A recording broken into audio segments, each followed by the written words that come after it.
Hello and welcome to Conversations on NTA Network, a program where we talk about everything under the sun. We talk about issues that affect you and me. We have a lot of people in the house, or three. I'll leave them to introduce themselves, starting with the lady right in front of me. Okay, thank you for having us. My name is Chika Opolisa. I'm the founder of Brain and Spine Foundation. Okay. Hello Nigerians, my name is Douglas Emeka Oko. I'm a consultant neurosurgeon, which means I'm a brain and spine surgeon. And it's nice to be here with you, Nike, Hawa, and Chika. Hello, I'm Hawa Mahmoud. I'm a student and housewife, actually. I'm happy to be here with you all. Welcome everyone.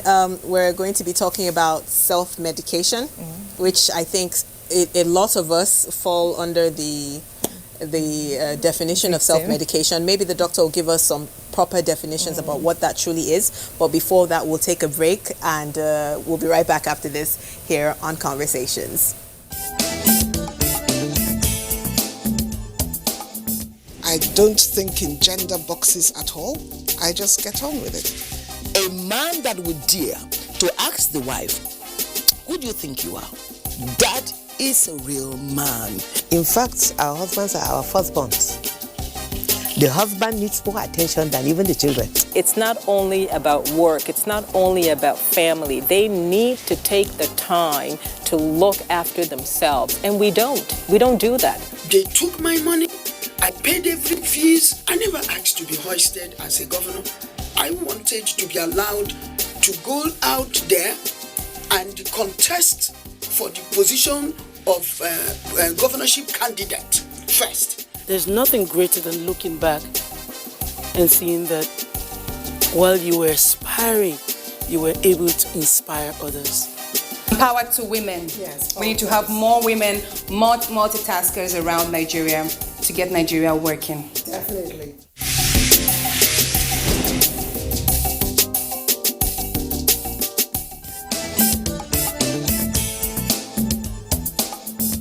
Okay, we're back.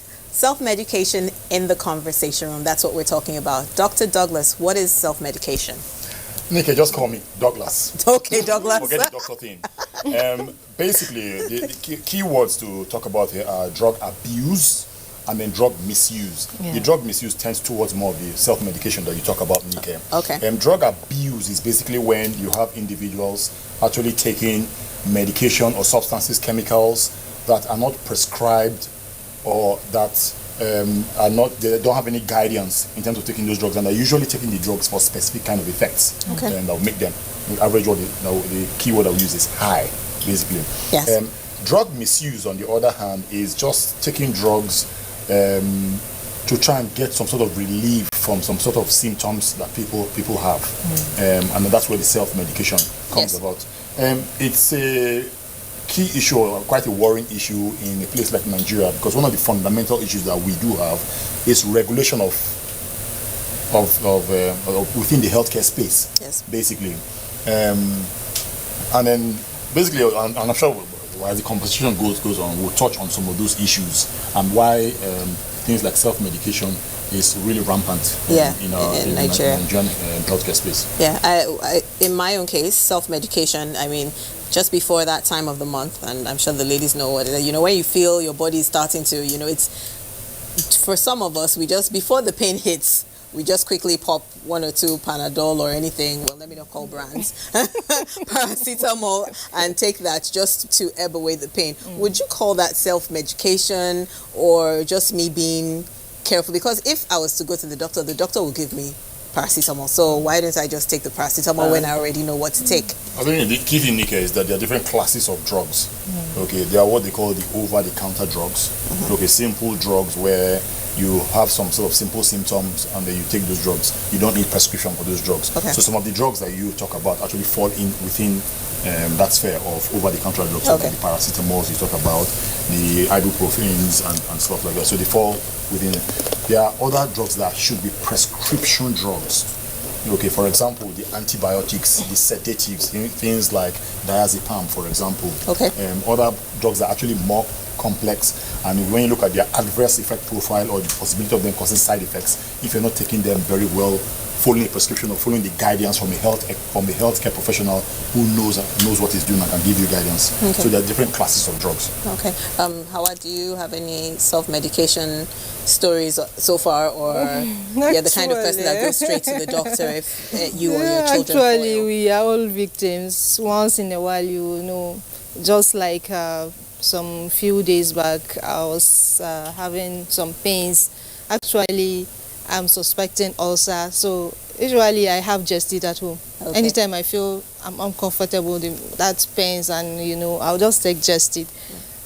Not knowing that it's something that is much more serious that I am expecting. Okay. When I went to the doctor, we have to, you know, do the endoscopy, and the result was somehow, you know. Okay. So You needed it's something a really, bit yes, more. I was really suppressing the sickness, not treating it. So the doctor advised and gave me some drugs Yeah, and after you're even the lucky you're in a consultation. position Yeah. where, you know, something Yes. could be done Yeah. and all that. Chika, you want to tell us about your foundation and the kind of work that you do? My foundation is, like I said earlier, it's called Brain and Spine Foundation. Okay. Yeah, we create awareness of neurological disorders, brain and spine especially, because, you know, brain and spine is like the engine of our body. So many people are falling victims. So many families have been affected every day without knowing what is killing their loved ones. So many people, as I speak, people are falling. People are being affected by brain disorders especially, and they are not aware. Like you spoke about headache. Headache, for example, there are so many types of headache, but only few people are aware that some headaches are not just ordinary headache. Okay? So we are creating awareness, especially on these disorders, and the fundamental, the lying factor, it's on this. I'm missing something out. Sorry then. Can we cut off? Yeah, you can start again. Don't worry, just Okay. start fresh.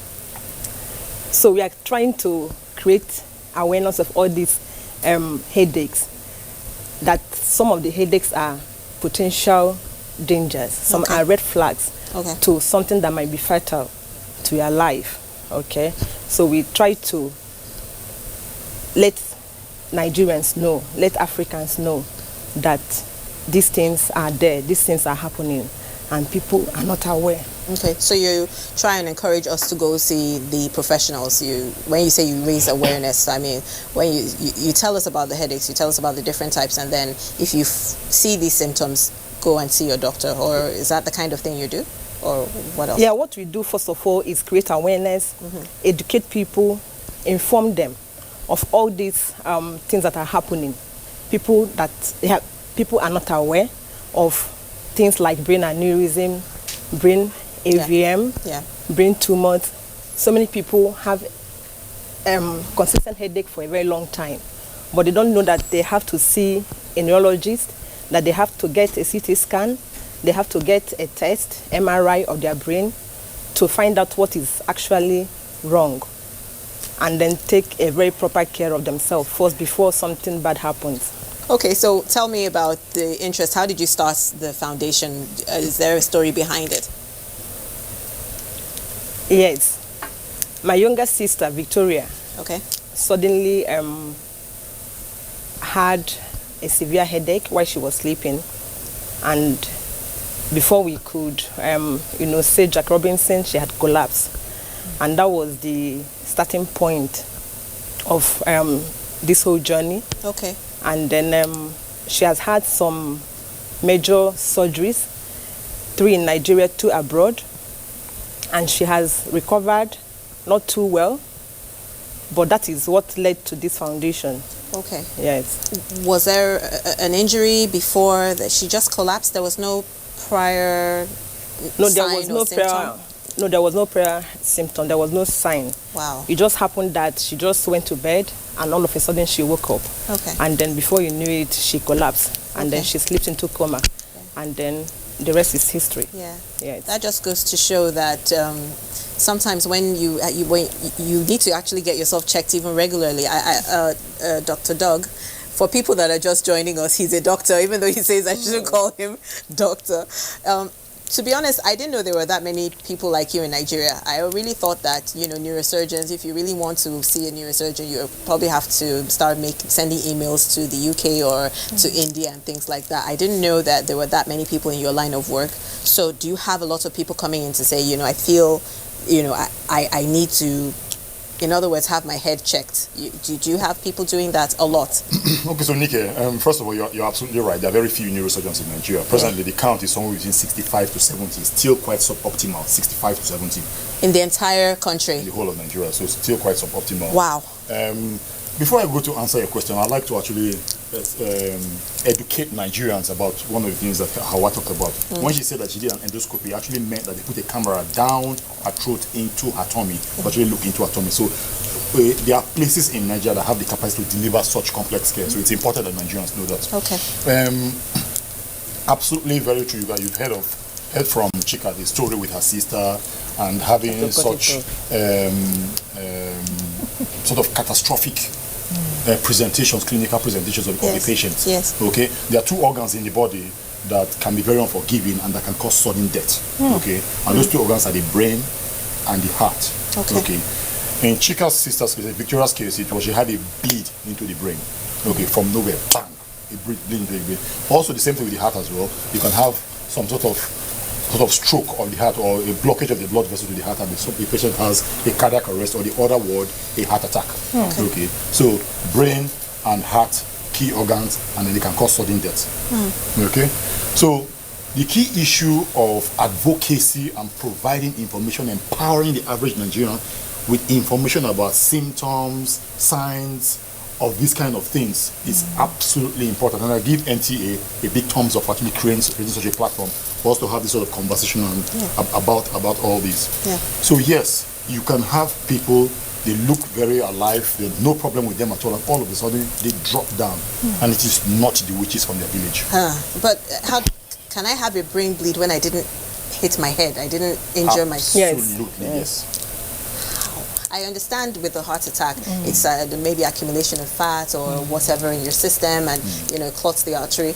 But in the case of a brain bleed, I've always had that impression that it's due to some trauma in the Absolutely no. So probably where you're driving. Like for example, where you're driving to, Nika. Where you're driving to, Nika, is what can cause this. Yes. That's probably yes. where you're driving to. So one of the things we talk about etiological factors or causative factors. Okay. Key thing, and that's where prevention comes in. Key things are smoking, high blood pressure. Okay. There are some key medical conditions that can run in families that can predispose people to having some of these problems as well. In Chika's sister's case, for example, Victoria's case, she had probably had that condition since she was born. The word we use is congenital. So she had what we call an AVM for short, or an arteriovenous malformation, which basically means that the high pressure blood vessel coming from the heart, the artery, is in direct communication with the low pressure blood vessel taking blood back to the heart. Normally, you have capillaries in between dampening the pressure from the high pressure one before it goes into the veins, but you have a direct communication. The veins are not usually used to high pressure blood, but because high pressure blood is coming straight into it, what happens? It ruptures and it bleeds. Okay. Other causes of a bleed are high blood pressure. In people who have sustained high blood pressure that is not well controlled over a long period of time, their blood vessels can become not very elastic or inelastic. Okay, and because they are too hard, okay, or not pliable enough, not elastic enough, high pressure can rupture them and they can bleed. Okay, the other major cause of a bleed into the brain is an aneurysm. An aneurysm is a weak spot on the blood vessel. It's like a ballooning out or an outpouching of a particular part of the blood vessel. And for aneurysm also, the predisposing factors are smoking and high blood pressure. So Nigerians, smoking, please. Okay. Problem with an aneurysm is an aneurysm ruptures, half of a third of people don't even make it to hospital. So again, person drops down dead, was very well. It is not the witches from the village or the enemies. Nope. And one of the things that's happened over the last 10 years is because the capacity to actually do scans, do investigations to pick these things up has actually improved over the last 10 years. So we're not picking these things up more than before. Previously, people used to say, oh, this kind of things don't happen in Nigeria. Oh, it's happening. So I can get an MRI or a CT scan done here in Nigeria. And it will be of the same quality. That's what I was getting to. Is it at the same quality as if I go and do it in Ghana or anywhere else? Absolutely. And they would pick it? Absolutely.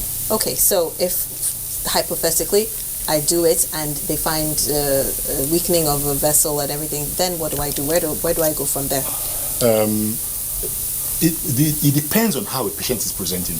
Okay? So one of the key things, one of the key messages that Chika pushes out is about these headaches. Yes. Headaches. We will all have headaches now and again. Yes. Tension headaches. Okay, you're stressed up or tension headaches. Usually headaches are around there. Or usually you take paracetamol or something before the next day or something, it's gone. Okay? But if you have headaches where you're feeling nauseous, the headaches is lasting 2 weeks, 3 weeks, you're having some other features with it, it's not like your normal everyday headache, you should get checked out. You should see a healthcare professional, a doctor or somebody who knows what he's doing.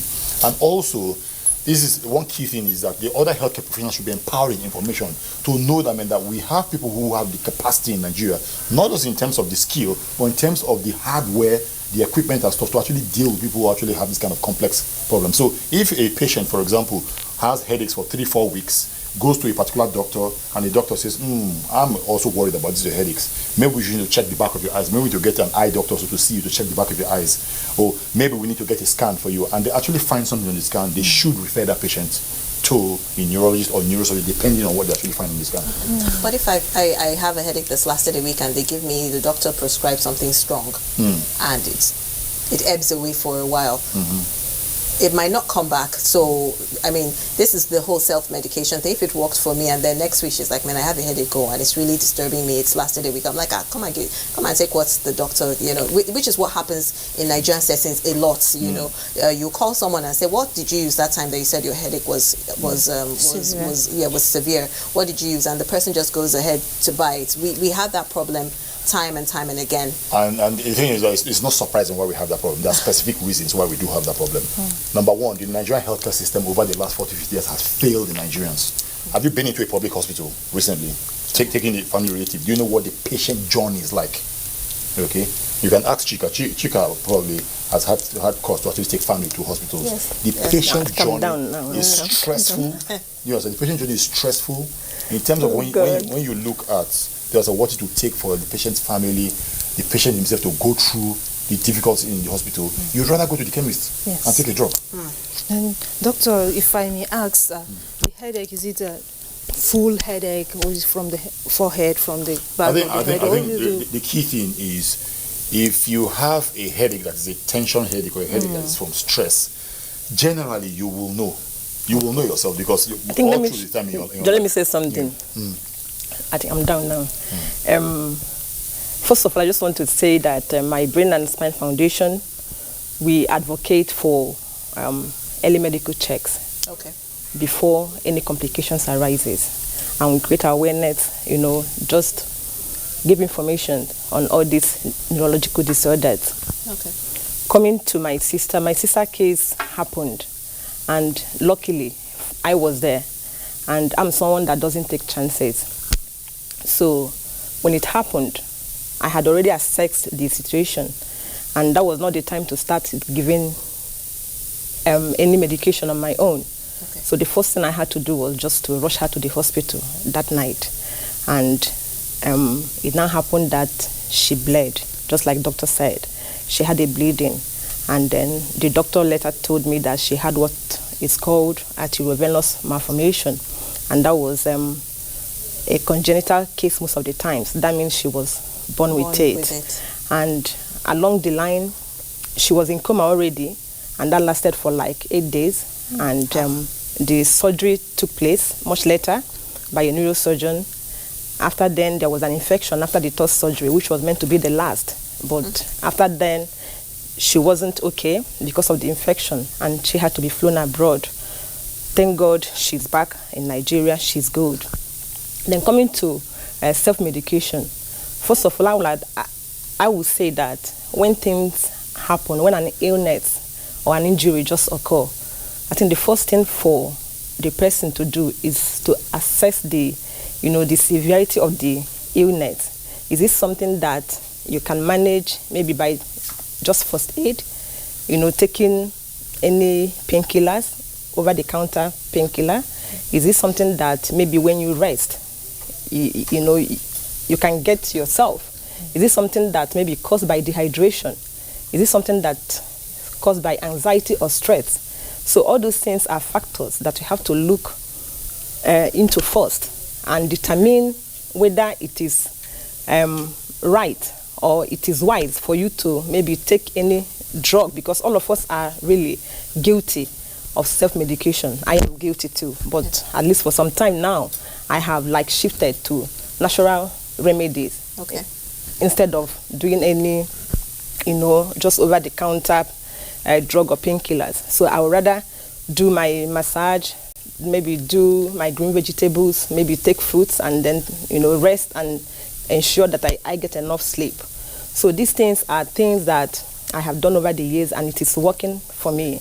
Okay. Doctor, you didn't answer, as in that symptoms of the headache. Sometimes the headache is from the forehead, sometimes from the back, sometimes it's like the head is heavy somehow.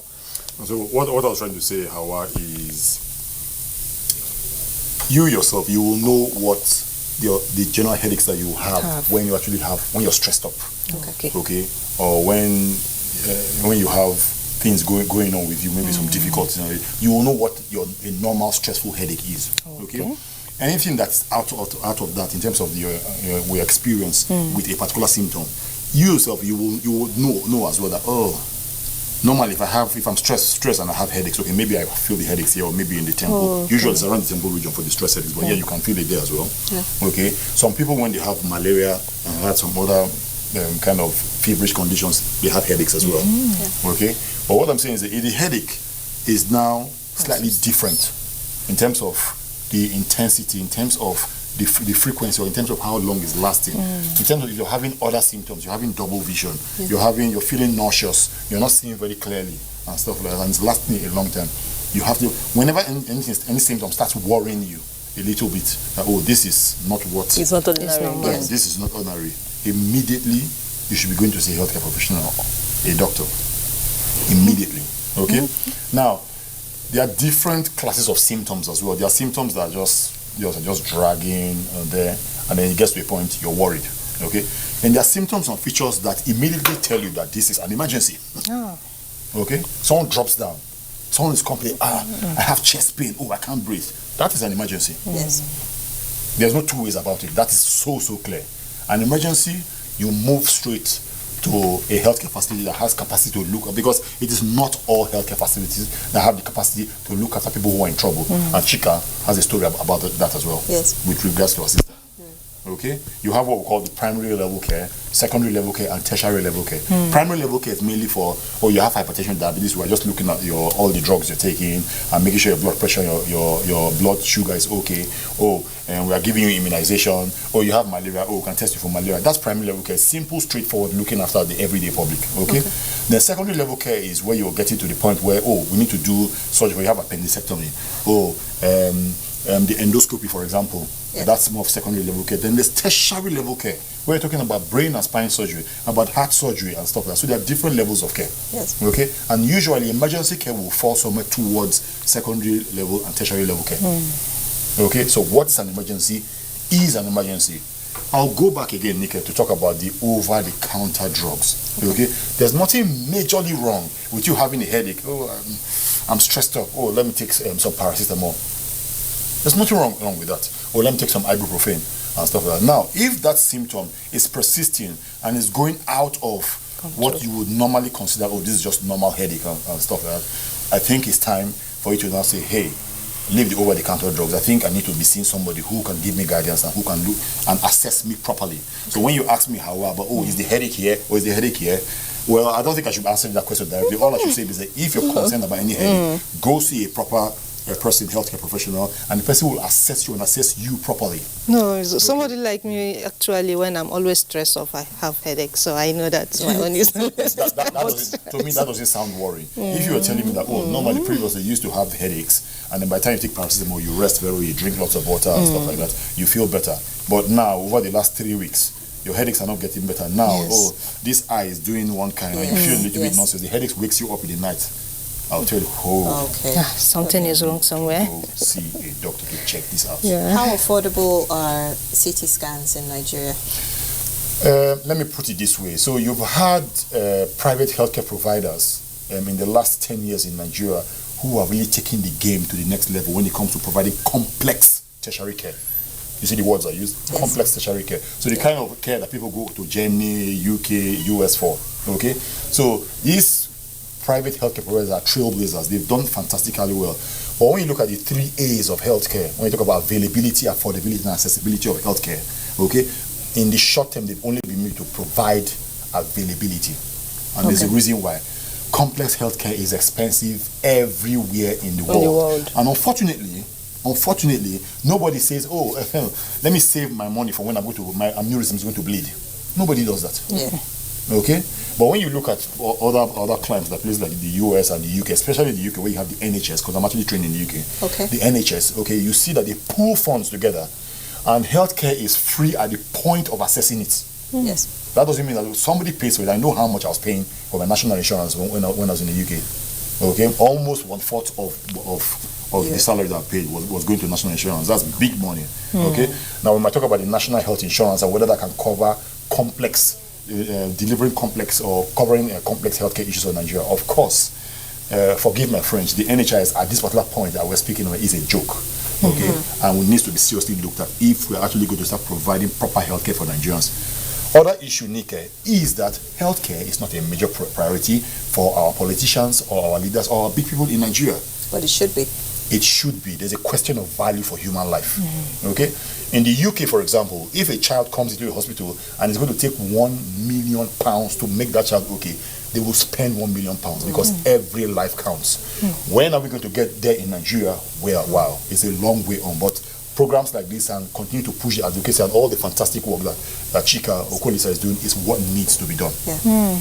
Actually, we need to, have more of people like Sister Chike in educating and informing people on such cases so that it will reduce the level. Then when you talk about this drug abuse, this, it has been a big story in Nigeria these days that people abuse drugs.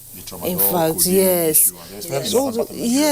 These things are also part of the problem. It's as you just said, drug abuse and hypertension are major causes of then definitely we need more education so that at least it will reach everybody in his own zone. Yeah. Yes.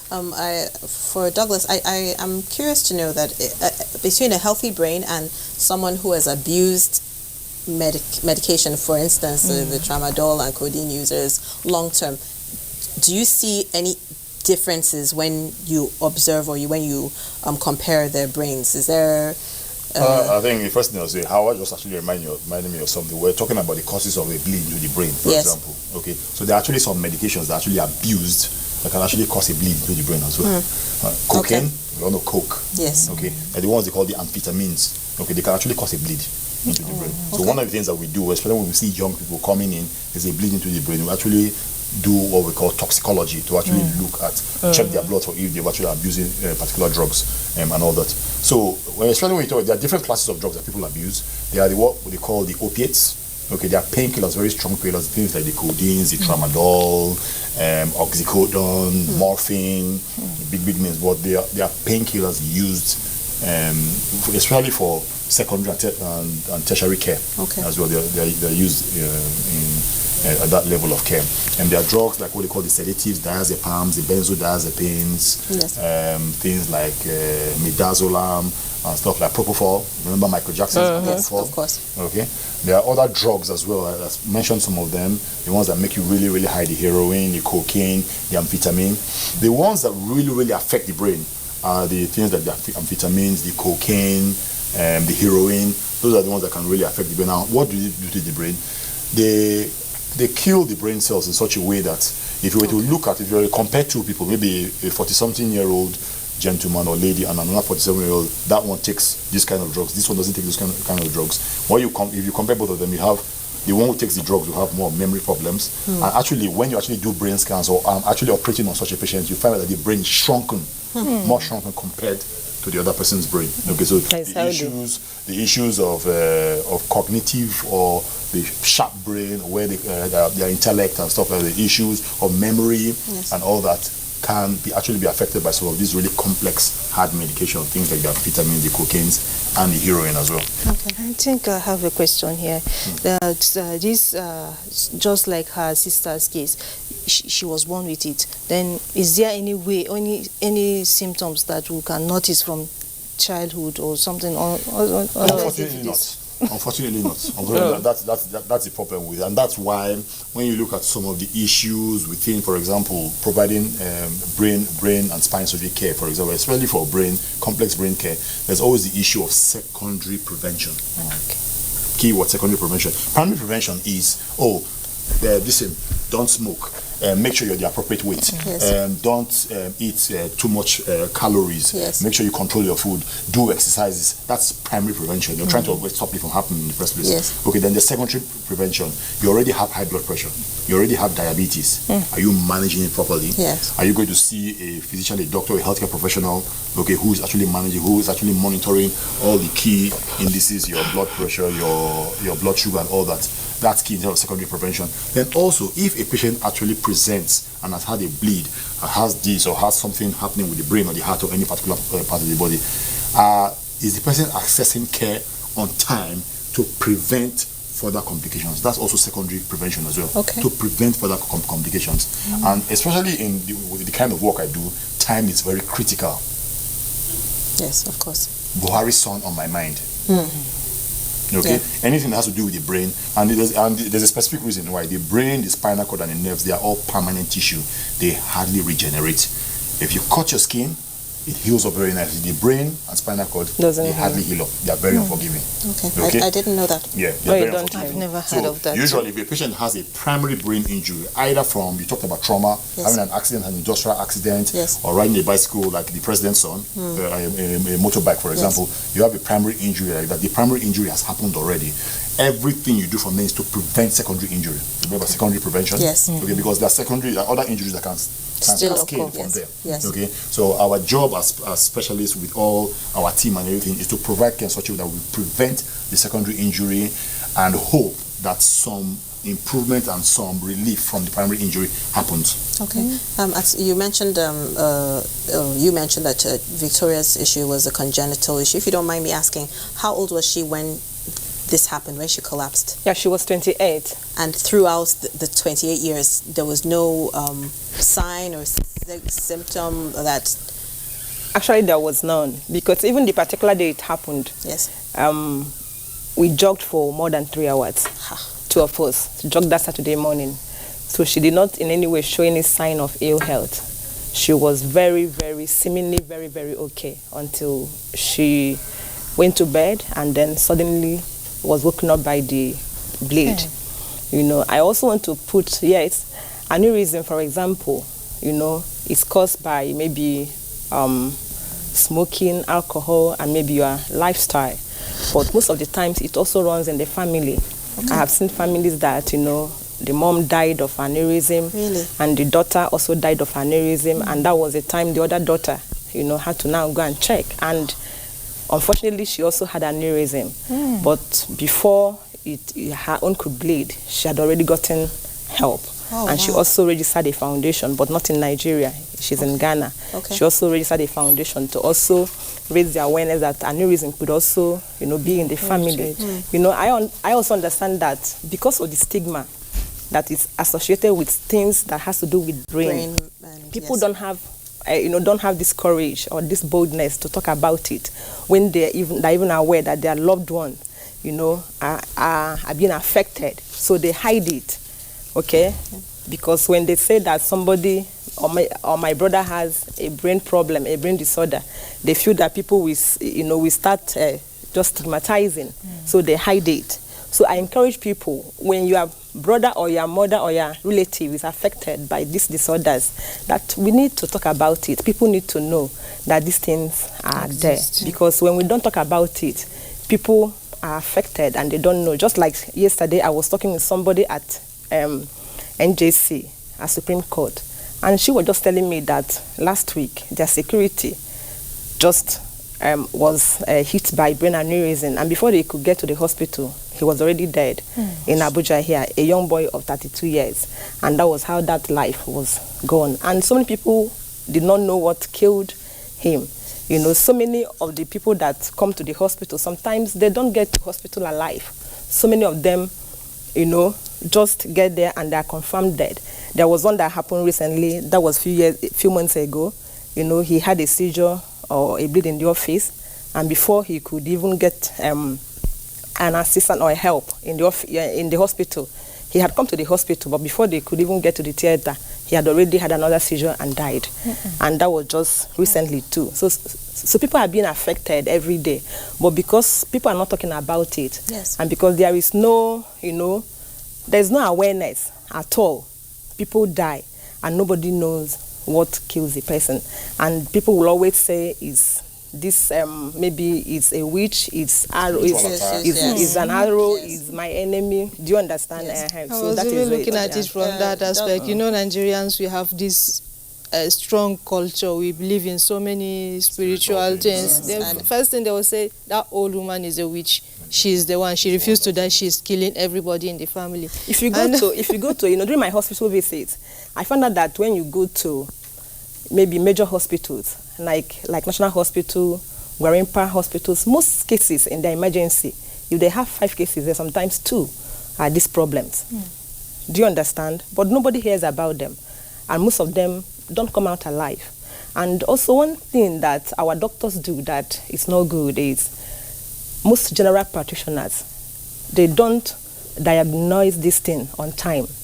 They don't even want to refer a patient when they are aware that they are not going to handle this thing. Do you know why? They want to keep the patient and be doing trial and error most of the times. Okay, I didn't see it as that. I was going to say, if you suggest to me, oh, Nika, why didn't you go do a CT scan? I'll be like, at how much now? I mean, I just came to say that, you know, my head is paining me, and they say I should go and do CT scan and spend X amount of money, because most of the times the doctors know that the patient they're going to complain about money. If it's not a very serious case, they don't have option than to tell the person.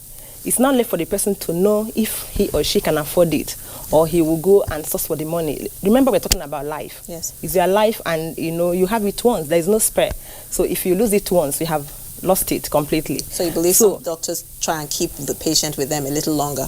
Of course, like my sister, for example, when it happened, the first hospital we rushed to, she was there for 5 days. They had already told me that she had 1 to 2% chance of surviving. What? So they kept us, and they were counting the days. Every day, they will, you know, she was in ICU in oxygen. She was in coma, and they were waiting for us, you know, just to get tired and ask them to remove the oxygen. So until the day I found out, on the 5th day, because they told me that a consultant was coming, and unfortunately, it was a general consultant. I asked them, since you don't have a solution for my sister, discharge us. And they thought I was crazy, and I meant it. It was around after 9 in the night. How could you discharge someone that was in ICU, in oxygen? So where are you taking her to? I said, I don't know. But one thing, you don't have a solution. It's better that I go look for solution and she dies than wait for you. And then she goes. Okay, so that was how I left that night and started making calls until I got a help, who now called one neurosurgeon immediately and asked us to rush to his hospital. And that was how my sister's, you know, just turning point started. And they evaluated her and examined and told us, you know, not much to be done, because, she was still breathing, there was still pulse.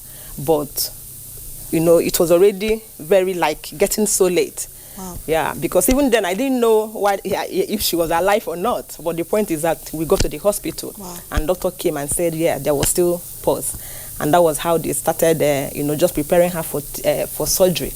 And luckily, she was able to make it back to life. You know what I've learned from what you've just told me, Chika, is that when sometimes even when the doctor says, oh, there's a consultant coming, the consultant is coming on Wednesday, maybe you should ask for the consultant's number and speak to the person. Yes, and also ask, or Google the name and or also something. ask, Because and also ask 5 days. Who is the consultant? Okay. Does it have anything to do with this ailment? Wow. Do you understand? Or the person that is coming, is there a way I will know even what is wrong with my relative? Is there you can Google, you can find information. At least thank God for Google today. Yes. Information is at the tip of our hands. So most of the times, just these things are there, but because so many people believe doctors' words are final. Yes. Okay, and so many people, are being affected, and they are just losing their loved ones. Why their solution is there, but it's just for them to have the information and then know the right thing to do and the right place to go and the right person to see. It's so important because so many of the times, we are just sitting in the hospital. The specialist that we are meant to see, we are not seeing the person. And the people there, they will refuse to discharge you because number one, they want to keep you because number one, you are paying for bed, you are paying for room, it's especially money the first. private hospitals. Yes, but I advise people, I advise patients, when I go for visits, I ask them, what is wrong?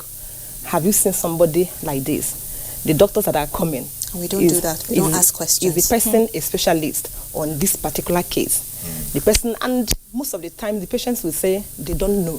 I said you should know. But the question is, are we empowered to ask questions? Do you understand? Yeah, but we are. Are we empowered? We are empowered to the ask truth is that questions. We actually are. There's a National Health Act. We are empowered to ask questions, but we don't ask. So Nigerians, there's a National Health Act. Okay. Okay. Part 3, Section 23.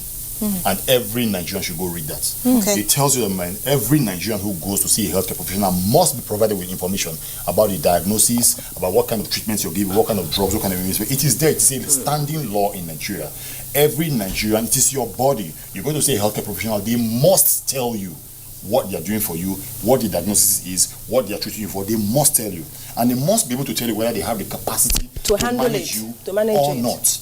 Okay? See, I didn't know this. Yes. The key thing is this. Yes, people talk about change in Nigeria. Change does not come overnight. It comes when people rise up and say, okay, yes, we want change. You understand? You go to a hospital. Sometimes I tell even my relatives, oh, I went to the hospital and the doctor, they gave me a drug. I said, okay, what are they treating you for? Oh, I don't know. I say, why didn't you ask the doctor? Yes. They don't. Some people don't know. Even as educated as some of us if I visit like 10 patients in a day, 9, most of the times 10, they don't know what they are being treated for. But this mentality. Do you understand? Most of them don't know. Nurses have and the hospital people, they have this attitude. When you ask questions, they throw back. For example, people are scared. For example, there was a case I was. People are scared of asking. Yes. Yeah, there's this case that you must put pressure. This even happened to me. I was like. There's this case that I just saw recently. Okay. The lady, her husband, had a stroke, and unfortunately for years, but because he has been having difficulty doing just getting access to physiotherapy because of no money, so the guy has suffered for all these years, still paralyzed. So the wife has been managing him, but recently he had a fall. He hit his head again, so he lost his memory again. He lost his speech. I saw them yesterday. Okay, yes, this young girl is suffering alone, but yesterday I was able to ask her, what are the medications? I know because where they are, I don't know whether they have access to a neurologist or a neurosurgery, because I understand what he is passing through. Okay. And I asked her, what are the medications that he's taking? Given, yes. She doesn't know, but what she did was she just brought out the drugs that and showed them. And showed them to me, and I requested to see the doctor, that is managing it. And I went and asked the doctor questions. If it comes that I have to maybe, find assist or beg them. Sometimes I'm lucky, some of these guys, like he said, neurology, is the lost stepchild of medicine. Everywhere is a very expensive, treatment to make. very expensive, very expensive. Anything that has to do with brain, it runs in millions to treat. It runs in millions. But I'm so glad with, just neurosurgeons like him and his team. Sometimes they will say, it's not all about money. And I have seen it happen. Yeah. It's not all about money. Sometimes they will even tell me, let's get money for the theater park. Don't bother about surgery fee. Let's just, get the normal, medications and then just this thing, just to save life. And that thing, it goes a long way to encourage, the work that I do. So most of the times, people need to really understand that it's not always about going to hospital. That is the case. Yes, hospitals are everywhere. Private, general, government. What capacity do they have? That's the most important thing.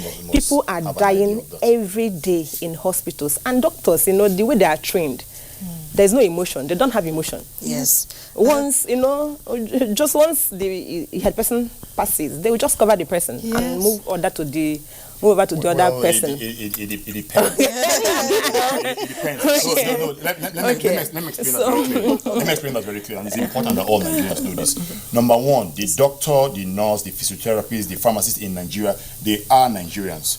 So when you drive on the road in Nigeria, you see the way people drive. Or when you go to a restaurant or go to a fast food joint or go to an ice cream place and you see the way people actually provide service to you. Yes. Okay? I'm sure everybody's feeling what I'm saying. Definitely. So don't think that the doctor and the nurse in Nigeria, will be absent and they will not say, oh no, we have chosen to be good. Not to behave like the average Nigerian. No, it doesn't happen like that. Same thing as well. Okay? You go to your MD, what do you call them? Your ministries, departments, and agencies, okay, and you see the way the institutions are being run, and you see what kind of the efficiency or the effectiveness of most of these institutions. Don't think that the public hospital will say, oh, we are a hospital, oh, we are not going to be like the general public sector. No, they will be like that as well. So what I'm saying is that change should happen across the board. The only painful thing in healthcare is that healthcare deals with limb and life. That's the difference. And the doctors also took an oath. The doctors took an oath. That's what I'm trying to say, that the doctors, there are major problems with the training of any professional in Nigeria. Any, not just the doctors or the nurses, the physiotherapists, any. They're what we call their affective skills, the ability to work in teams, the ability to provide leadership and manage things well, the ability to actually put innovation and creativity into what you're doing. You look at it and say, oh, how can we do this better? There's what I call the Phelps principle, which was actually created by me in 2015. Okay, making things faster, easier, better, safer, and simpler. We, as human beings in this part of the world, we don't think like that. Okay, and it's not surprising probably why. We have our parents who we look up to, the leaders all the way from 1960 till now. Yes. Okay, and that's one of the major problems that we have. So please don't expect the doctor to now jump out and say, hey, I'm going to be different from the average Nigerian. The average doctor will still be rude to you. The average doctor will still look at you and not want to give you information. Yes. The average doctor will still, oh, the person is dead. Oh, yes, it's dead. Oh, let's move to the next one. The average doctor, you will come, or the nurse as well. You have some because they are Nigerians. There's a particular way we behave in Nigeria. That but culture. Guess what? We are on a journey, and all that is going to change. And how does that change? It changes by, number one, providing and empowering the average Nigerian information. Information is power. Yes, it is. It is power. It is. By the time the average nurse, doctor, physiotherapist is getting people coming and say, hey, doctor, yes, sir, I need, please tell me, what are you treating me for? You want to take blood from me? Why are you taking blood? By the time they will step up. Nobody, human being, no organization, no group, no country, no state gets better without pressure. None. I didn't go to the UK and say, hey, I'm a fine boy, make me a neurosurgeon. No, I went through pressure, and that's why I'm as good as I am today. And so that means that, man, we need pressure. We need people to start stepping up and say, no, we want this kind of service. Yes. And I also want to mention something. When we talk about drug abuse, it also happens in the hospitals too. I had been on my visitation in one of the hospitals. Yes. And I bumped into a patient and a doctor, and a doctor was writing a prescription, and I asked him for what, and he said for so this thing, and I just looked inside the basket of drugs on the person's table, and I saw the same antibiotics, and I said, what you just wrote, is not the same thing here? He said, oh, sorry, I didn't know that somebody had already written that. If I did not see that, that person will be taking overdose. And that is drug abuse. That is drug misuse. And that might also send that patient to his or her early grave. So what's the message? That everybody should be vigilant. Everybody should be vigilant. Whether you are in the hospital, anywhere you are, you know, there is drug misuse, there is drug abuse. Do you understand? Everybody should be self-aware, you know, when it comes to your health. It's your health, it's your life. It is your body, it's your life. It is your body. If it goes, it goes. If you lose it, you've lost it.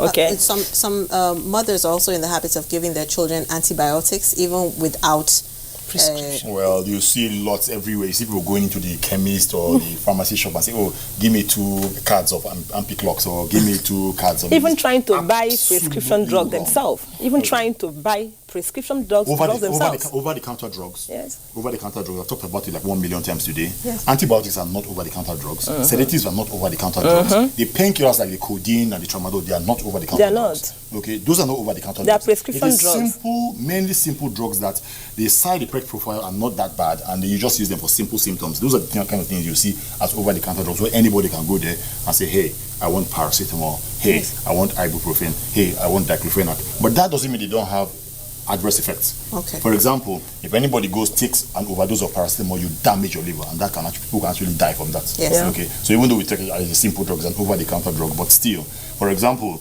in the UK, if you go into one of the big shops, or any shop in the UK, you can't buy more than 2 packs of paracetamol. They won't allow. Yeah. Then, doctor, permit me to ask this question: is there any ethical rules for doctors, as in their relationship? We need more information and awareness on their relationship with their patients. Healthcare professional, be the doctor. That's another thing. When we talk about healthcare, we're keep talking about doctors. Hey, please, Nigerians, healthcare is not just about doctors. There are nurses, physiotherapists, radiographers, medical lab scientists, pharmacists, optometrists, lab scientists. So every healthcare professional is fundamentally important to providing care for Nigerians and for human beings. Okay, not just the doctor. Please. You know, so I want to state that very clearly. But it's, and they're all important. I'm not going to talk about whether they're equally important or not. And all these healthcare professionals they work together as a team. Values, ethical values and stuff. But that's the problem. Even the lawyers, the different healthcare professionals, you know, even the journalists, they have things that actually bind them and you should be professional. The code of the ethics of their work. Okay. Yes. But we are human beings. And but this is you know, this thing happens to me. The doctor prescribed, you know, this system of computer based.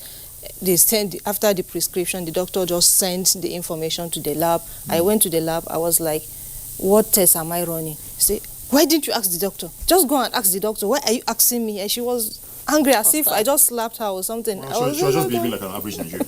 She's a Nigerian. Which is very wrong. You know, patients, they so much believe in you. Whatever the hospital says is the final. But it's true. We feel the succor we're looking for, the ease, the treatment is it's in you. Honestly, for example, if I had waited for the doctors on my sister's case, several times really, if I had depended on the doctor's advice, my sister wouldn't be here by now. She would have been dead. Do you understand? But the point is that you just have to assess the situation yourself. Yes. Do self-assessment. Look around.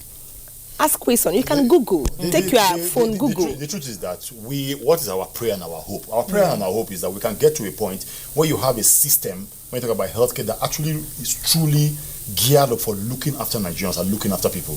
Okay, but we don't have that now. We do not have that. We don't have that at all. If I may talk, remember, I've used the particular word. We are on a journey. We will get there.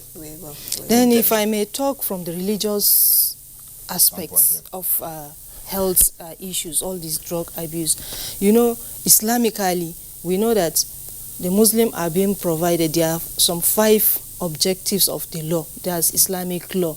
That's preservation of faith. After preservation of faith, then preservation of life. Because when you know your faith, I have God, He is everything, He is control, then you look at, God says we have to preserve our life. And taking this self-medication is against that, because you are actually joking with your own life. You are even likely to kill yourself, because if you take drugs that are not prescribed for you, they are not meant for your sickness, you are actually deteriorating your health, and you are affecting your system yourself. And Islamically, if that really happened and it caused your death, you killed yourself. Yeah. And whoever killed himself, You brought it upon his yourself. punishment is something else. Yeah. So we have to, like, even from the religious angles, our scholars, our, Exactly. imams, the Get the churches, pastors, the they need imams, get to, them involved. Yeah. impact Advocacy as this knowledge. Don't do this. And if you do it, it also have religious implications because we have that hope of paradise and as in heaven to reward for heaven. Then we need to, improve ourselves. Yeah. We don't kill ourselves intentionally. Yeah. We do things rightly. We're pretty much out of time. We've been talking about self-medication in the conversation room. Thank you, Hawa, Dr. Douglas Chika, for coming in and throwing in so much light on the issue. Our social media handles are available on the screen. We would love to hear from you. What are your thoughts on self-medication? Please write in or send in your messages. We're here to, read your feedback and read it out on the program in the coming weeks. Thank you so much for joining us. This is Nike on behalf of the rest of the crew. Have a good day. Thank you.